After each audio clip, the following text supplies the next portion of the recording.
I don't know if this is the right time to do this, but Dad, can we talk about your marbles? Can we? Like, I feel like this is the right time. Like, okay. People should know about your marbles. People should know that I'm losing my marbles, or well, that you're losing them, literally, figuratively. But how about you tell us a little bit about your marbles? Because this is something that I've literally never heard of until you told me one day that you bought thousands and thousands and thousands of marbles.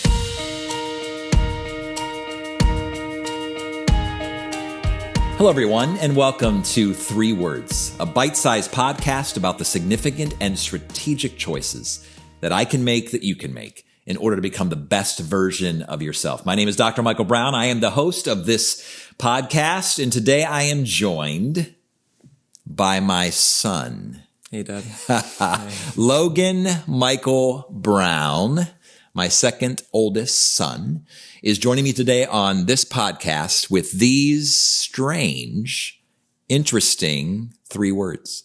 You're gonna die. I mean, what should a father think when the day before we're taping and recording podcasts that my son Logan would say to me, Dad, I would love to do a podcast with you tomorrow. I've been thinking about this. Let's be spontaneous. 3 words. You're gonna die. What in the world is this all about? Well, I mean, it's not like a threat. Like, it's just like, you're going to die. Like, everybody's going to die. And I think that's just like something I've been thinking about. Like, life is so short and life is so precious and we're all going to die one day. And the craziest thing is, like, we don't really know when we're going to die. But like, I feel like with that thought in mind, that should be enough inspiration, enough motivation for anything, just to like live your life well and live every day like it could be your last, because it could be, especially for someone like you who's getting much, much older every single day. And healthier, son. Healthier. And healthier, of course. Sure.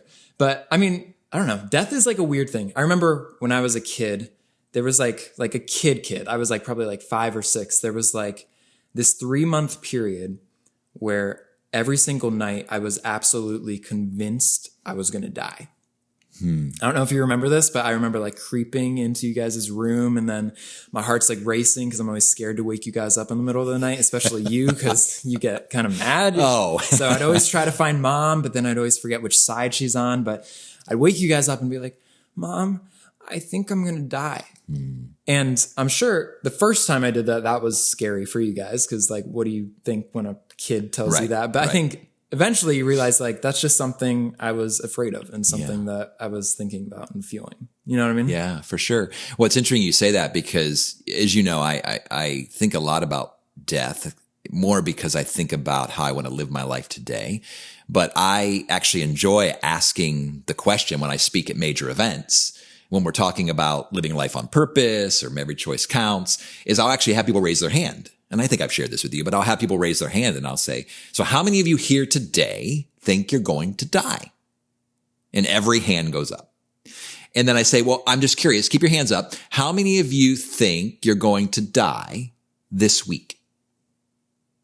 And of course, every hand goes down because everyone knows theoretically that they're going to die. Like we know that, but we don't believe that. And we don't live as though that's true. And we don't believe it's going to happen this week. I've actually done this in a nursing home.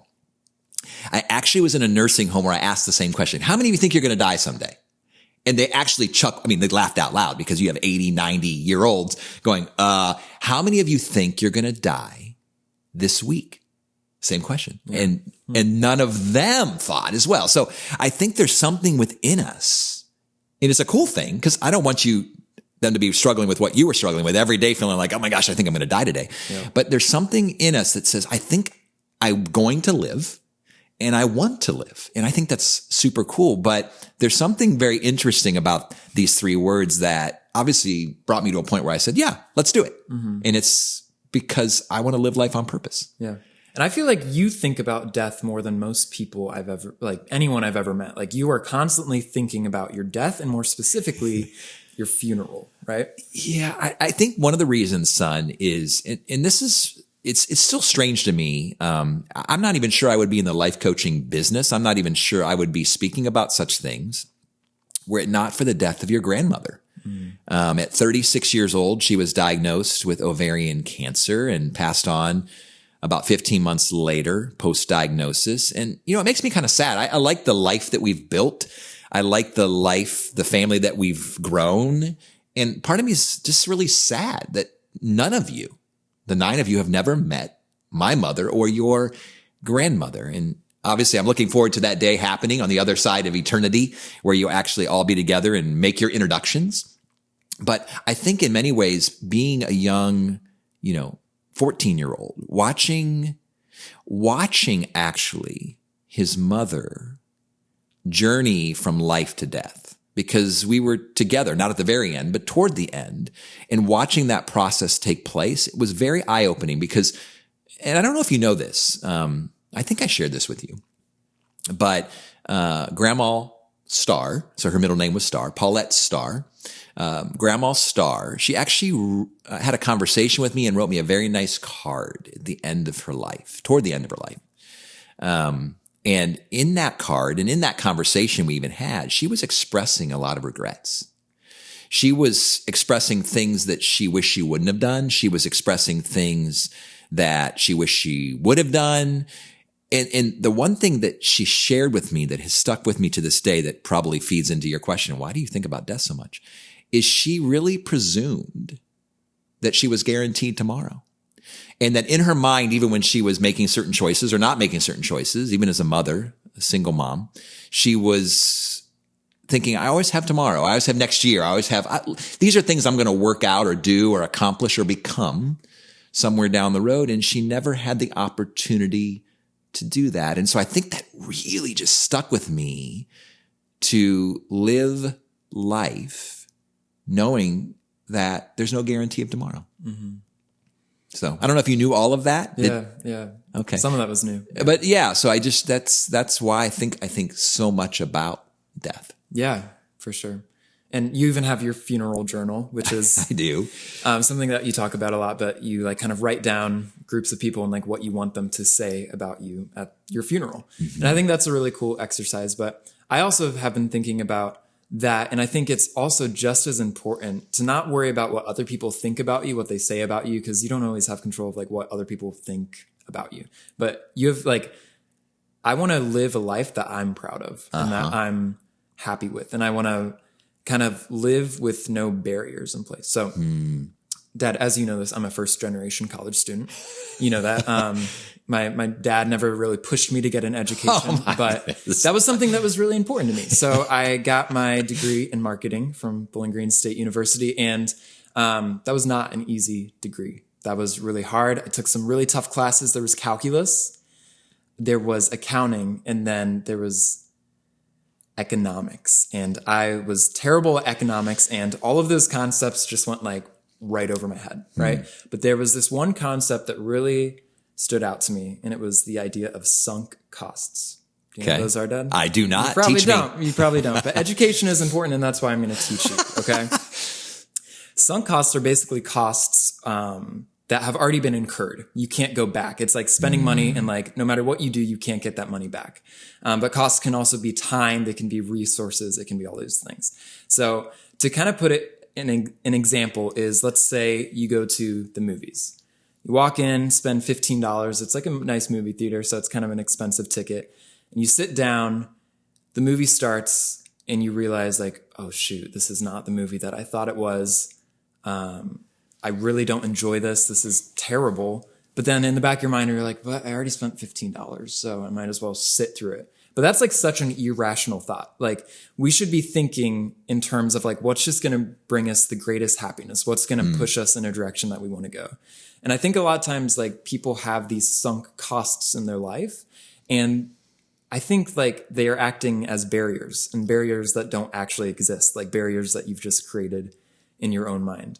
So like, I think it doesn't matter like how far you've gone in one direction on your life, how much money you've spent, how far you are in your career, or like all these things that you've done. Like if you find something that makes you happier, you should just immediately choose to follow that. To pivot. If you have something in your life that you're more passionate about, even if it changes overnight, like you should change overnight with you. You know, like you shouldn't let these sunk costs determine your life. You know what I mean? I do. I love this idea of pivoting. this idea of wasted time. Because it's true, as you sit there through the movie, you almost feel like you're obligated to because you made that $15 investment. Yeah. But the greatest gift you have is time. See, whereas money, that $15 can either be spent or saved, or invested. Time can only be invested or spent. Every minute that passes, we lose. So why would I not treat that as the greatest commodity over the $15? So I resonate with that. And I love this idea of why wait to pursue your passion? Why pause? Why not just pivot? Because there's always this sense that I'll get to it later, right? If you don't think about the fact that I'm going to die someday, and if I don't think about the fact that there's only so many days in my life, then I probably will squander my time. Yeah. I'll live that way. Yeah. I don't know if this is the right time to do this, but Dad, can we talk about your marbles? Can we? Like, I feel like this is the right time. Like, okay. People should know about your marbles. People should know that I'm losing my marbles, or well, that you're losing them, literally, figuratively. But how about you tell us a little bit about your marbles? Because this is something that I've literally never heard of until you told me one day that you bought thousands and thousands and thousands of marbles. That is true. And I think I wanted to take my awareness of the brevity of my life to an extreme. In fact, one of your sisters, Laura, my daughter Laura, is still freaking out about the fact that I carry, reaching in my pocket here on camera, a marble in my pocket. Here, throw it to me. Let me see it. Okay. Good catch. Good catch. Okay. Yep. So you hold my marble. So the reason I carry a marble in my pocket, I just had this thought that I'm going to soon turn 52 years old. So I hope I don't look 52 or sound 52. I hope that I'm aging well, but I am going to turn 52 years old. And particularly in light of your grandmother's early death, I've outlived her now by 17 years. It's a gift, right? Every day's a gift. Now, the average lifespan's around 75 years old. Maybe it's getting a little higher for men in America today, but I just wanted to just try something. I wanted to count how many days, if I were to live to be 75 years old, how many days do I have left? And at 52 years old, which is just around the corner, at 52 years old, I have 8,500 days remaining. So I instructed my son, Ethan, your brother. I said, Ethan, I want you to find me 8,500. I want you to order me 8,500 marbles. So Ethan's just like, a normal request. Just a normal request to my son. Yeah. So, cause he kind of runs the Amazon accounts, and I said, go find 8,500 marbles. And so he found 8,500 marbles. They were delivered 104, 105 pounds of marbles, $750 in marbles. In now a big, huge fish bowl in my room. It cannot be lifted, but I can see them. And to be able to go into as I'm getting ready each day, to reach into that fish bowl, that huge jar, and pull out one of those marbles. One of these marbles. And I stick it in my pocket. And throughout the day, I'm reminded I have 24 hours today. And I want to live all out, just like you said, passionately, all out, all in that marble. Now, I have one priority in that marble. In that 24-hour period, my priority is human connection. So everything else that happens outside of human connection is peripheral to the priority, which is human connection. Because at the end of my life, it's all about relationships. It's all about connection. And so I want to make sure. And so I put my hands in my pocket a lot. I don't know why that is. So it works out perfectly. I put my hands in my pocket. And whenever I feel that marble, I'm just reminded, if I'm frustrated, if I'm stressed, if I'm hurried, if I feel like my values and my priorities are off for the day, I'm just reminded, come back to the fact that today is a gift. And I'm going to live fully in the marble. Now, at the end of the day, I take that marble, at least I used to, and I put it in a Tupperware, a big, huge Rubbermaid. And I've instructed my family already, as you know, to, at my celebration of life service someday, my funeral, yeah. I want everyone to be able to get a marble. I want my children and grandchildren and wife and closest friends to get a jar of marbles. And I want them to keep it and to be reminded that I am not perfect, but that I lived every day to its fullest. Every marble counts. And what's interesting is I'm watching that fishbowl go down. Now, what's going to happen when I hit 75 years old? This is what freaks Laura out. No, I'm not going to die. We're going to die immediately. So I said, I'll just add another 1,000, right? But part of it, it's not about the marbles. It's about being reminded of these 3 words that we're all going to die. Mm-hmm.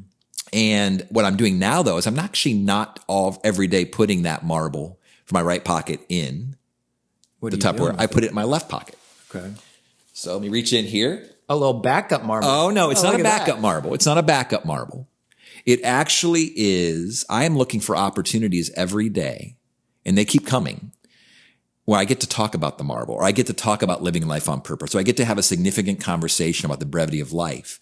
And then what I do is I actually give that marble to that person, explain the marble story, and say, I want you to carry this with you in your pocket for the rest of your life. Isn't that crazy? Do I have to keep this for the rest of my life now? Well, you now have one of the marbles. So I'm going to take this one, move it to my right pocket. But the reality is, again, it's nothing magical. It's nothing mystical. It's just, I look forward, and I'm actually keeping track. I have a master Excel sheet of everyone I've given the black marble to. And I want to have a conversation, and I want to keep the conversation going for a lifetime with the people that I've connected to about this topic. I call it the marble mindset. The marble mindset. What does it look like to live fully every day, knowing that someday we're going to die? So I don't know if that's where you wanted this conversation to go today, son, but I mean, sure. I don't plan on dying tomorrow. I don't plan on dying at 75. I want to live my life fullest to the very last breath. But it's just really cool. True story real quick though. Mm-hmm. Your brother Jameson, he's the master staller for bedtime. And so he's always wondering, can I tell you another joke? Can I do another thing? Can we read another story? Can I do you say another prayer? And one day he was in his joke mode, and Jameson, you know Jameson, right? So he's wanting to just stall. He's like, can I tell you another joke? And I said, son, no more jokes. And I finally said, I love you. Turn off the light, came out the door, shut the door, started walking down the stairs. As I'm walking down the stairs, I put my hand in my pocket, as I often do. And I felt the marble. I took a deep breath, walked back up the stairs, turned on the light, opened the door. I sat on the edge of his bed and said, Jameson, tell me as many jokes as you want. I wish I could say I'm always that great dad, and I'm not. But on that particular night, it struck me, there's going to come a day when I'm going to miss the jokes. There's going to come a day when I'm going to miss being able to sit on the edge of his bed and just listen to him and just see him. So I want to be able to live every day in light of then. So those are some thoughts I have about this topic. So if I can pivot and look at the camera and say to our viewers and our listeners today, I don't know how you make sense of this notion of death, but I would hope that death for you is not a scary thing, that death for you is not a terrifying thing, but that death is simply a reminder of the incredible, fantastic gift that we have called life. So I want to encourage you that you would find your marble, whatever that thing is, whatever that physical reminder. Maybe it's something on your calendar. Maybe it's a picture in your room. Maybe it's something that you carry in your pocket daily. Because what would it look like if, as families and as friendship networks, as communities, and even as a country, if we all lived every single day knowing that someday we're going to die? For life coaching, consulting services, or to hire a keynote speaker, please visit dmbcoaching.com.